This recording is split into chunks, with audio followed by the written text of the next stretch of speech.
할렐루야. 오늘도 하나님의 크신 은총이 여러분과 여러분의 믿음과 생각 속에 충만하시기를 축원합니다. 오늘 사도행전 19장 11절부터 22절에 있는 말씀, 너희는 누구냐라는 제목으로 오늘 말씀 함께 나누겠습니다. 소크라테스가 유명한 말을 남겼습니다. 너 자신을 알라. 사실 우리는 내가 누구인지를, 나의 정체성을 잘 모르는 경우가 많습니다. 네바다주에 있는 라스베가스라고 하는 도시는 사막 한가운데에 호텔과 카지노로 유명합니다. 도박의 도시라고도 불립니다. 거기에 카지노에 가면 세 가지가 없다고 합니다. 하나는 시계가 없고, 두 번째는 창문이 없고, 세 번째는 거울이 없답니다. 그래서 지금 자기가 언제 또 무엇을 하는지, 그리고 돈을 잃었을 때에 엉클어진 자기의 모습을 보여주지 않기 위해서 이 세 가지가 없다고 합니다. 자기 자신을 제대로 보지 못하게 하는 것이지요. 오늘 우리들은 내가 누구인지 다시 한번 나를 살펴볼 때가 아닌가 싶습니다. 여기 오늘 우리에게 주신 하나님의 말씀에도 너희는 누구냐라고 하는 질문 앞에 대답을 하지 못한 채 당황하는 사람들을 만날 수 있습니다. 내가 누구인지 아는 사람은 행복한 사람입니다. 왜냐하면 내가 누구인지 알면 그에 대한 행동과 목표가 정해질 수 있기 때문인 것입니다. 너는 누구냐라는 이 질문에 여러분은 답할 준비가 되셨습니까? 오늘 여러분이 읽으신 사도행전 19장의 내용은 사도 바울이 에베소에서 복음을 전하고 있을 때의 이야기입니다. 19장은 사도 바울이 에베소라고 하는 지역에서 선교 활동을 하고 있었을 때입니다. 그때 하느님의 말씀을 가르치고 하나님 나라를 이야기할 때에 많은 일들이 일어났고, 수많은 헬라인들과 유대인들이 그 말을 듣고 청종했다고 합니다. 이 에베소 사역을 하는 동안 성령 충만한 가운데 세 가지 사역을 했습니다. 그 중에 하나가 말씀을 전하는 것이었습니다. 예수 그리스도께서 이 땅에 오신 것을 함께 전하였고, 그 주님이 하나님의 계획 속에 이 땅에 우리의 죄를 위하여 용서하시기 위하여, 그리고 죽음에서 부활하신 분이심을 증거하였습니다. 이것이 말씀 사역입니다. 두 번째 사역이 있는데, 이 말씀 사역을 하는 가운데, 예수님을 증거하는 가운데 병든 사람이 낫게 되었어요. 이 치유 사역입니다.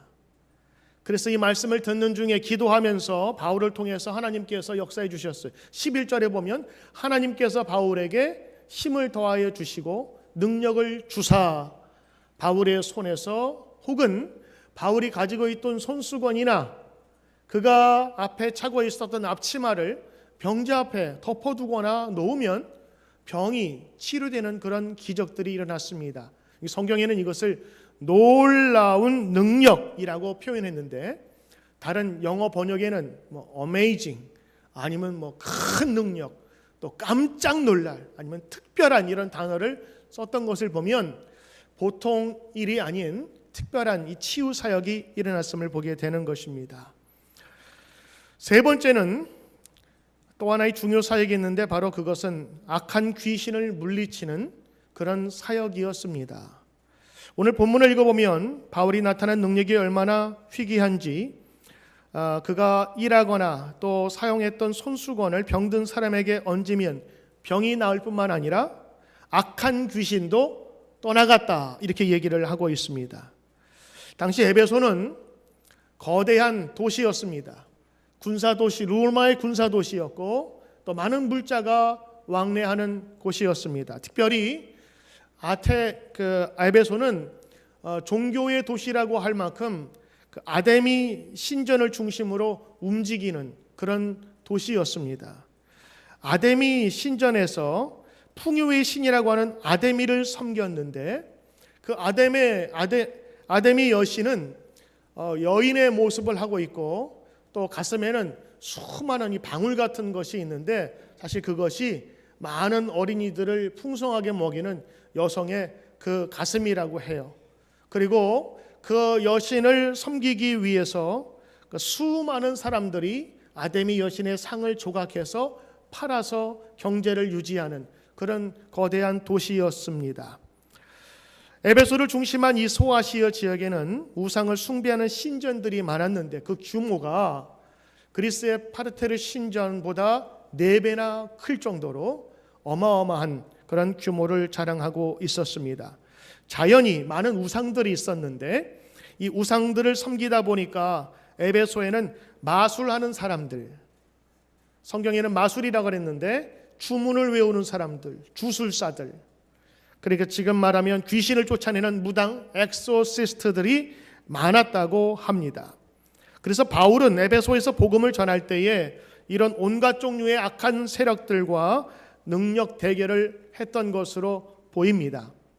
우리가 생각할 때 마술하는 사람들, 그러니까 뭐 매직쇼, 그렇죠? 싸게 가지고 나타나거나 꽃을 나타내 비둘기를 날리는 그런 마술사가 아니라 그 당시에 자신들이 섬기고 있었던 귀신들, 우리나라로 치면 무당들 있잖아요. 작두 타는 이런 사람들이 그곳에 많이 있었던 것으로 보이는 것입니다. 그런데 이 귀신들의 힘을 빌려서 마술을 하던 마술사들이 바울의 사역을 눈여겨보기 시작했어요. 아니, 엉뚱한 사람이 에베소에 들어와서 예수님이라는 사람을 증거하는데, 증거할 때 보니까 병이 났는데 그가 사용하던 손수건이나 앞치마를 가져다가 놓으면 병이 낫는 거예요. 더군다나 자신들이 귀신의 힘을 입어서 귀신을 쫓아내는 일을 하고 있는데 이 사람은 그 귀신들을 너무 쉽게 쫓아내는 거예요. 참으로 희한하고 그리고 신비하기도 해서 도대체 바울이 어떤 주문을 사용하기 때문에, 어떤 주문이 있길래 이 사람이 귀신을 쫓는지 궁금해하던 차에 많은 유대인들과 사람들이 바울의 주문을 따라하기 시작했습니다. 그리고 그들이 생각하기를 바울이 외쳤던 그 주문이 능력이 있다고 생각해서 그대로 흉내내기 시작했습니다. 숭구리당당 숭당당, 이런 주문이 아닐 거예요. 그렇죠? 웃으라고 한 얘기입니다. 너무 진지하셔서. 바울을 따라한 주문은요, 바로 이 주문이었습니다. 나사렛 예수 이름으로 명하노니 귀신아 나가라. 이 바울의 주문을 보면서 이 지역에 있었던 마술사들이 그것을 따라하기 시작을 했습니다. 그래서 여러분, 성경 우리 13절을 보시면 오늘 성경에 그의 그 주문을 외웠던 그 방식이 나오는데 13절, 이에 돌아다니며 마술하는 어떤 유대인들이 시험 삼아 앞귀 들린 자에게 주 예수의 이름으로 불러 말하되 내가 바울의 전파하는 예수를 의지하여 너희에게 명하노라 하더라. 바울이 전파하는 예수를 의지하여, 자신은 예수님을 몰라도 바울이 외웠던 그 주문을 지금 그대로 따라하고 있다는 것입니다. 그 마술사들은 귀신 들린 자에게 바울의 흉내를 내면서 이 테스트를 한 것이지요. 그들이 오늘 본문에 나오는 스게와라는 유대 제사장의 그리고 그 7 아들들의 이야기입니다. 예수의 이름으로 귀신은 물러가라 라는 이 7사람의 외침에 악한 귀신이 오히려 반문합니다. 뭐라고? 내가 바울도 알고 예수도 아는데 넌 누구냐? 니들은 누구길래 그 주문을 외우니? 그리고는 그들 위에 뛰어올라서 제압을 하고 옷을 다 벗겨버립니다. 그리고 막 긁고 때리고 해서 다른 성경에 보니까 그들의 옷이 벗기워지고 피가 흘려서 도망갔다 그랬습니다. 한 명의 귀신 들린 사람이 7명을 제압할 정도니까 얼마나 힘이 셌겠어요. 더군다나 오늘 나오는 이 스게와라고 하는 제사장은 유대인인데 제사장의 이름을 빌린 것을 보니까 유대인은 아니었을 거예요. 왜냐하면 유대인들은 엄격하게 이런 사수를 금하고 있었거든요. 그러니까 이 사람은 제사장으로 불릴 만큼 마법계에서는 어느 정도 유명세를 탄 그런 사람들이었고, 그들의 7 아들들도 그 능력을 받아서 한 가문을 이루는 대단한 무당 집안, 마법사 집안인 것입니다. 그런데 이 사람들이 귀신 한 명에게 쩔쩔 매고 꼼짝없이 당하는 모습들이 그 지역에 다 퍼져버렸어요. 너희는 누구냐? 이 7명의 제사장 아들들이 바로 이 누구냐라고 하는 질문에 대답하지 못하고 오히려 봉변을 당하고 맙니다. 너희는 누구냐? 7명이니까 너희들이겠죠. 그러나 실제는 너는 누구냐라고 물어보았던 것입니다. 지난 주간 말씀을 묵상하는 가운데 제 마음에 이 질문이 계속 맴돌았어요. 너는 누구냐? 예수 이름을 외치는 너는 누구냐? 네가 예수님을 알기나 하냐? 예수가 누구인지 아니면 그분의 뜻대로 살기나 하고 너는 예수님의 제자라고 이야기하고 있는가? 너는 누구냐는 그 질문이 계속해서 저에게 메아리 쳤습니다. 이 스게의 아들들은 외형상 예수님의 이름을 외치는 사람이었습니다. 그들도 예수의 이름을 사용했고 예수의 이름을 빌어서 귀신을 쫓아내려고 했던 사람이었어요. 그것도 악한 귀신 앞에서. 혼자 아니었겠죠? 7명이 떼로 가서 집에 들어갔으니 그 주변에 가족들도 있었을 거 아니겠어요? 그러면서 바울의 예수를 의지하여 귀신아 나가라 라고 했을 때 그 7사람을 모르는 사람들은 예수님의 제자인 것처럼 혹은 바울의 제자처럼 생각하지 않았을까요? 악한 귀신이 누구냐? 너희는 누구냐라는 대답에 그들은 아무 대답도 못했고 발가벗겨졌습니다. 오늘 여러분 우리가 스스로 이 질문을 한번 해봐야 되지 않을까요? 너는 누구냐라고 혹은 악한 귀신이나 혹은 어떤 사람이 얘기했을 때 나는 누굽니다라고 얘기할 수 있을 만한 성도가 되어야 되지 않을까요? 오늘 주일 아침 예배 오기 전에 이 예배가 하나님 앞에서 간절히 기도하면서 예수님 만나는 그런 시간이 되기를 기도하신 분 계십니까? 한번 속으로 들어보세요. 성령 가득하기를 원하면서 오늘 예배에 참석하셨습니까? 아니면 습관적으로 지난주에 갔으니까 그리고 지지난주에 갔으니까 그리고 가야 하니까 예배에 참석하셨습니까? 예배하며 준비하고 참석한 예배와 그리고 그렇지 않은 예배와는 천지 차이 같은 차이가 있을 것입니다.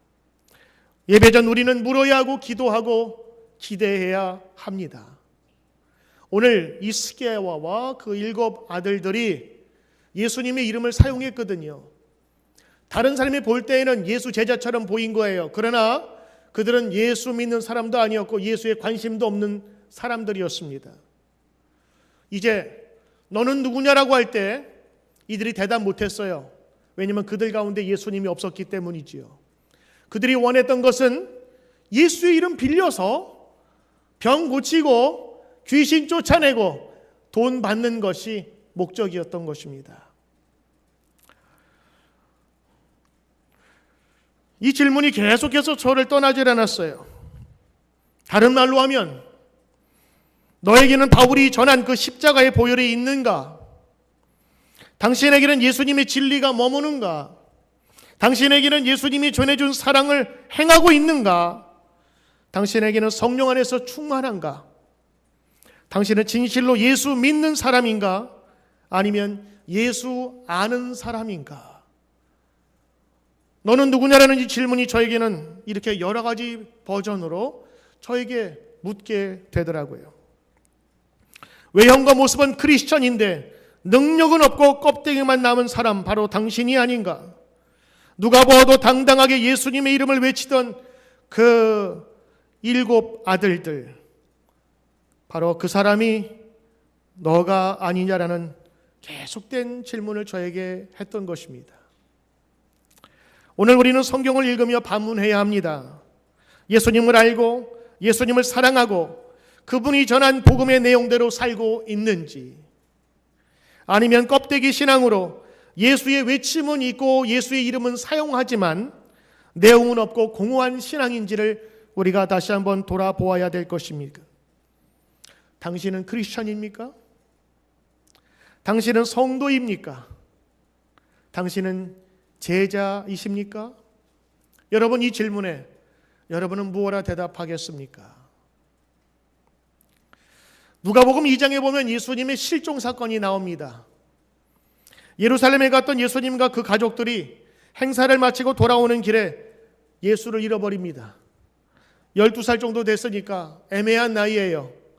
혼자 데리고 가기엔 또 어른스럽고 또 멀리 보내자니 좀 걱정되기도 하고, 요셉과 마리아는 무리들 가운데 있거니 하면서 함께 가는 이웃이나 친척 중에 있는가 생각하고 그 예수를 두고 왔다 합니다. 성경에 보니까 이렇게 되어 있어요. 동행 중에 있는 줄로 생각하고 하루 길을 간 후에 친족과 아는 자 중에 찾되, 그 가족만 간 것이 아니라 그 동네에 있는 친족들과 함께 갔기 때문에 조카들과 함께 있겠지, 사촌들과 함께 있겠지 하면서 하루 길을 갔다고요. 설마 어디인가는 따라오겠지 하면서 하루 온종일 걸었습니다. 하루 길 정도 하면 보통 한 사람이 1시간에 2마일 정도 가니까 한 20마일 이상을 간 거리입니다. 여기에서부터 플러싱 메인 정도가 20마일 될까요? 그 거리를 아무 생각 없이 걸어갔던 거예요. 이제 아들이 안 보이니까 걱정이 돼서 찾아봤는데 친족 중에 아무도 본 사람이 없어요. 그래서 그 길을 다시 되돌아오기 시작합니다. 서로가 착각한 것이지요. 서로가 거기 있다고 생각하면서 예수님을 잃어버리게 되었습니다. 여러분, 우리는 혹시 이러지 않습니까? 믿음이 돈독한 마누라의 기도 덕분이라는 착각이나 구원이 기도 많이 하는 어머니의 치맛자락 때문이라도 나는 버려지지 않을 것이라고 하는 막연한 기대감, 우리는 여러분 가지고 있지 않나 생각해 봐야 합니다. 오늘 마리아와 요셉이 심각한 것은 예수님을 잃어버리고도 잃어버린 것을 몰랐다는 데 있습니다. 우리 안에 예수님이 계신지 우리는 물어보아야 합니다. 그 질문은 당신은 누구십니까? 라고 하는 것과 일반 다르지 않는 것입니다. 여러분 안에 예수님이 계십니까? 살아계신 예수님이 지금 여러분과 함께 계심을 여러분 믿으십니까? 로마서 8장 9절에 보면 만일 너희 속에 하나님의 영이 거하시면 너희가 육신에 있지 아니하고 영에 있나니 누구든지 그리스도의 영이 없으면 그리스도의 사람이 아니니라. 고린도후서 13장 5절에 보면 너희가 믿음 가운데 있는가 너희 자신을 시험하고 너희 자신을 확증하라. 예수 그리스도께서 너희 안에 계신 줄을 너희가 스스로 알지 못하느냐? 만약 알지 못하면 너희가 버리운 자니라 말씀하셨어요. 이 말씀은 내가 누구냐라고 하는 오늘 그 질문을 우리에게 던져주게 됩니다. 우리는 매 순간 물어야 합니다. 예수 그리스도가 내 안에 있는지, 나는 그리스도인으로 살고 있는지, 그리고 내가 진짜 예수 믿는 사람인지.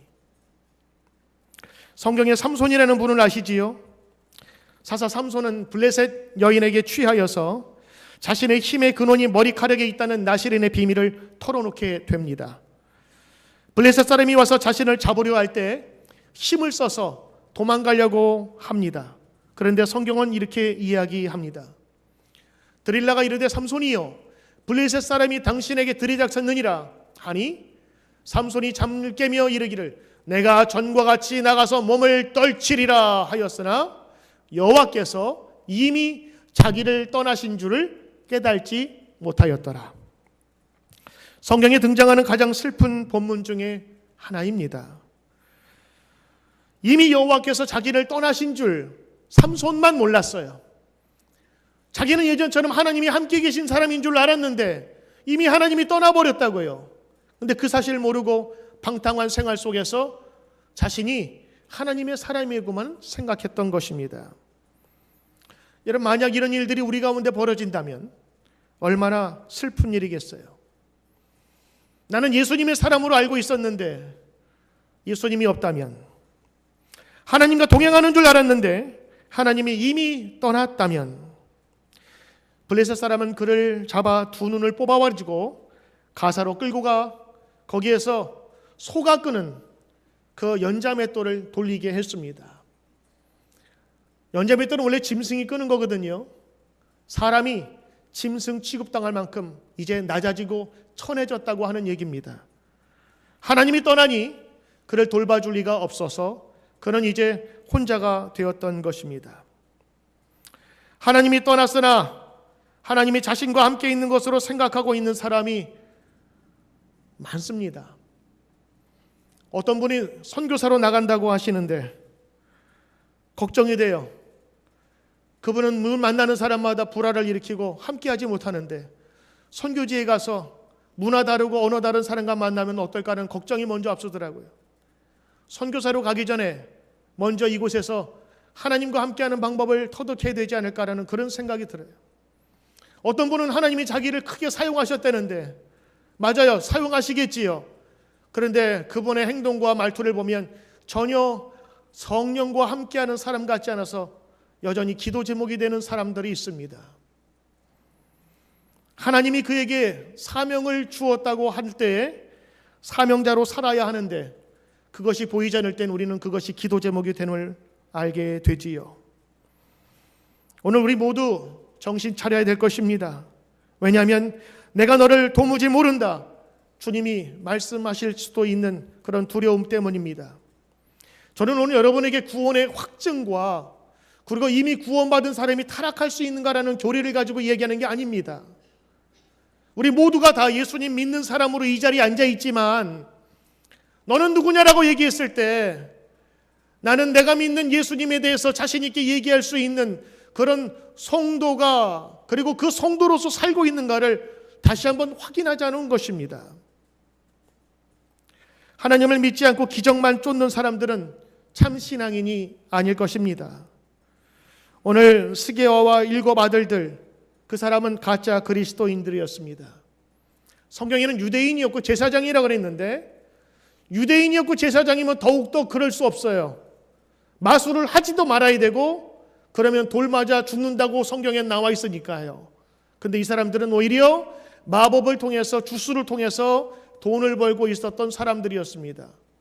더군다나 자신이 모시고 있던 귀신이 말을 듣지 않자 바울이 섬기고 있었던 예수의 이름까지 차용하여서 기적을 베풀어 돈을 벌려고 했던 사람들이었습니다. 그들의 목적은 오로지 자신의 이익과 돈이었습니다. 예수님이 어떤 분이신지, 예수님이 어떤 능력을 갖고 있는 분이신지 전혀 관심이 없습니다. 우리의 신앙도 그렇다면 이들과 다르지 않을 거예요. 기도해서 내 뜻대로 응답받아야만 기도 응답받았다고 생각하는 때 예수님에는 나중에도 없어요.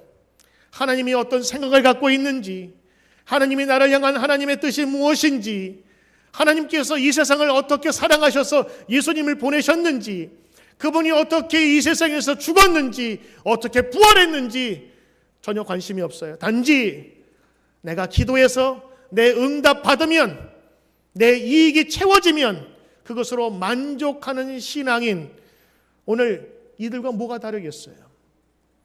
너는 누구냐 귀신이 얘기할 때 그래서 그들은 대답할 수가 없었던 거예요. 왜냐하면 예수님을 잘 몰랐으니까요. 그들은 바울이 능력 행함을 보고 귀신을 쫓아내 돈을 벌려 흉내낸 사람들이었습니다.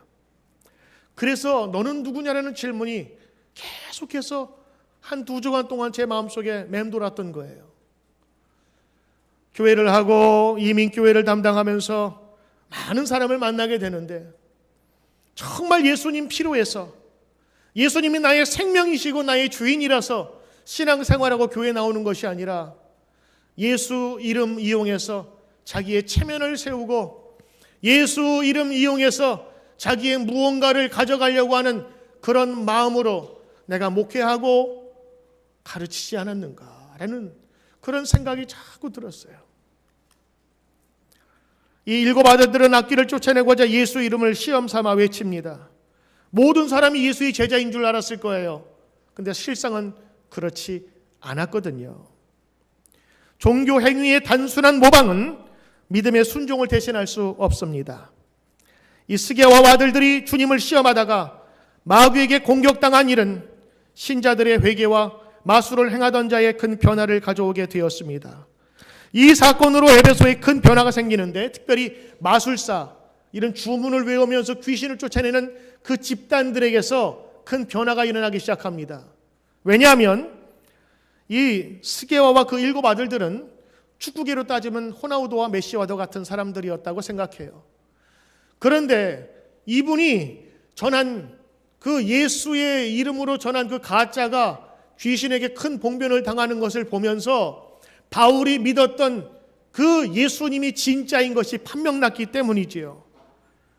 그런 다음에 그들의 전체 에베소에 있었던 많은 마술사들이 변화가 나타나서 예수님을 믿게 됩니다. 아니, 스게와 그 아들들도 당했는데 사도 바울은 예수의 이름으로 척척척척 귀신도 쫓아내더라는 소문이 퍼지게 되어서 마술사들이 자발적으로 자기들이 갖고 있었던 마법책을, 그 주술 같은 책을 내어다가 불태우기 시작하는데, 그 전체 값어치가 은 5만 양이라고 합니다. 그 은 한 양이 보통 노동자 하루의 일당이라고 하는데, 만약에 하루 일당이 50불이라고 친다면 이 5만 양은 25만 불, 만약에 100불이라고 친다면 50만 불의 값어치가 있는 책을 불태운 거예요. 어마어마한 양이었습니다. 오늘 이 마술계의 대표주자의 망신은 진짜가 누구인지를 알게 되었습니다. 오늘 여러분 이 스게와 7 아들들의 그 모습을 바라보면서 가짜는 설 수 없음을 보게 됩니다. 예수님은 단지 그들의 돈벌이를 위해서 사용되고 있었던 주문으로밖에 볼 수 없었습니다.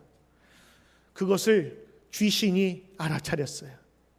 귀신같이 알아차렸어요. 다른 사람은 몰라도 귀신은 알고 있었거든요.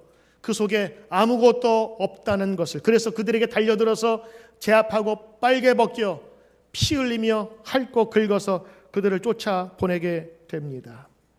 너희는 누구냐? 오늘 저와 여러분에게 누군가 묻는다면 우리는 무엇이라 대답해야 할까요?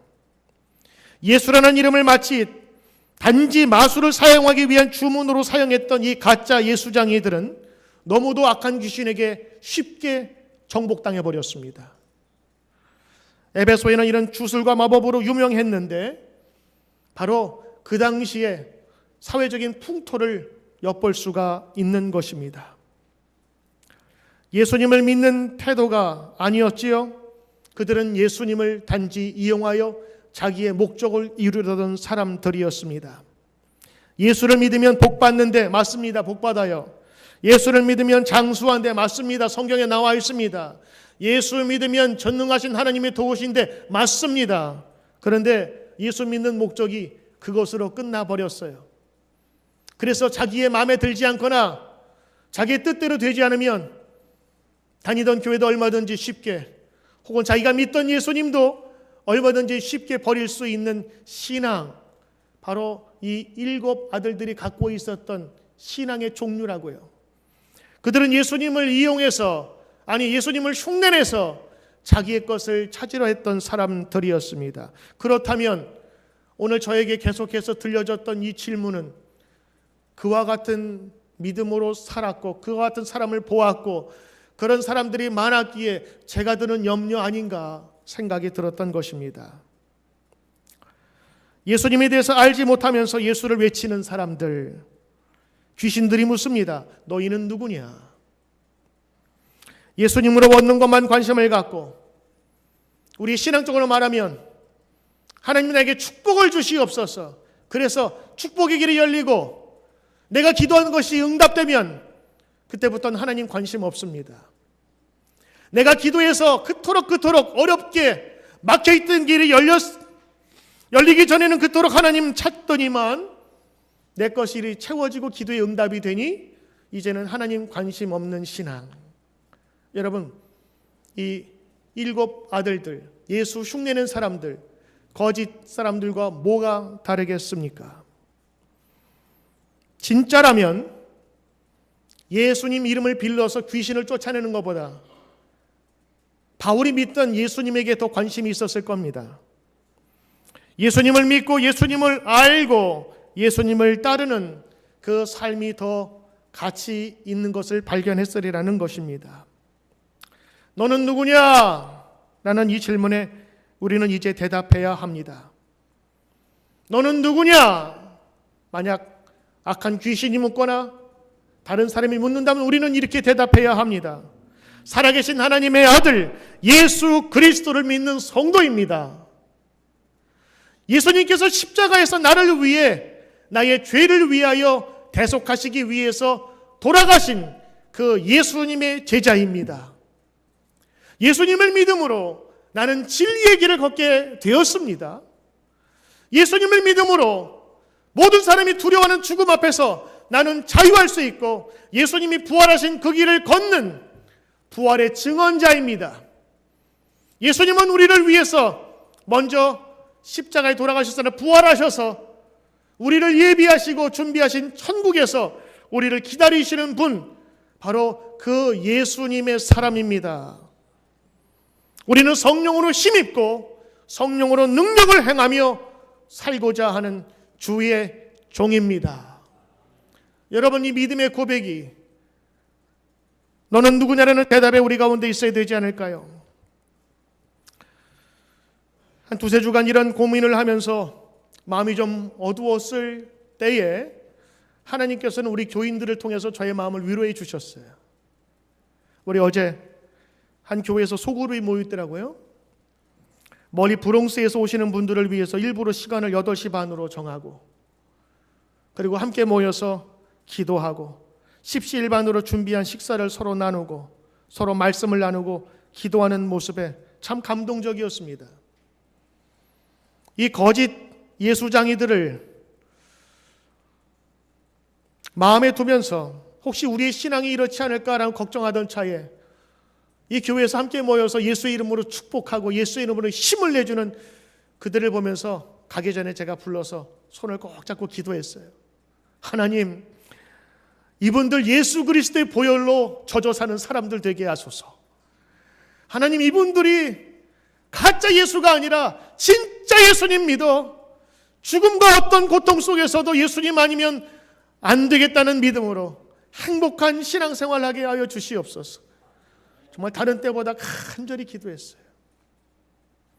저녁에 설교 준비를 하고 이제 마무리를 하려는데 어떤 집사님이 한 11시쯤 전화 오셨어요. 그 집사님 그 속한 소그룹이 어떤 우리 집사님 집에서 기도 모임을 가진 거예요. 우리는 소그룹 속회라고 하잖아요. 속회 모임을 집에서 해서 사람들을 초청해서 식사를 하는데 그 주인 얘기가 배 터지도록 먹지 않으면 다음부터 초대하지 않을 것이라는 그런 협박을 하면서 성도를 배불리게 먹였다고 합니다. 많이 먹고 배부르고 그리고 말씀을 배우고 함께 기도하고, 제가 참석은 못했지만 참 잔잔한 감동이 느껴졌어요. 그래도 우리 교회 성도들이 이렇게 함께 모여서 예수의 이름으로 축복하고 예수의 이름으로 성도들 대접하고 예수의 이름으로 함께 모여서 기도하고 말씀 나누기를 사모하는구나. 오늘 점심에도 한 속회가 또 따로 모여서 기도 모임을 갖는다고. 참 감사한 일이에요. 제가 거기에 모인 사람들을 다 생각하면서 찬송으로 기도했어요. 거기에 모인 성도 주의 은혜 받은 자여라. 주께서 그 자리에 함께 계셨길 아노라. 맞습니다. 예수의 이름으로 모인 그들, 하나님께서 예수님이 주신 그 능력이 그들 마음 가운데 행하셨을 줄로 확신이 들었고, 하나님께서 그들을 통해서 저를 위로해 주셨어요. 목사가 걱정할 만큼 우리 교인들이 엉망은 아니구나. 그렇게 함께 모여서 기도해 주고 서로 축복해 주고 예수 이름만 빌리는 것이 아니라 예수 안에서 살려고 하는 그들의 모습을 보면서 제가 어저께 편안한 밤을 잘 수가 있었어요. 사랑하는 성도 여러분, 오늘 너는 누구냐라고 물었을 때에 스게와와 그 7 아들들은 그 속에 예수가 없어서 아무 대답도 할 수 없었지만 우리는 전능하신 그 주님의 능력을 함께 소유하며 오늘도 그분의 말씀을 따르는 귀한 예수님의 제자입니다. 나는 예수님의 사역자입니다. 그분이 나의 주인이십니다. 오늘 이러한 고백과 외침이 저와 여러분들에게 우리의 믿음 생활과 여러분의 가정과 일터에서 늘 나타나시기를 주의 이름으로 축원합니다. 기도하겠습니다.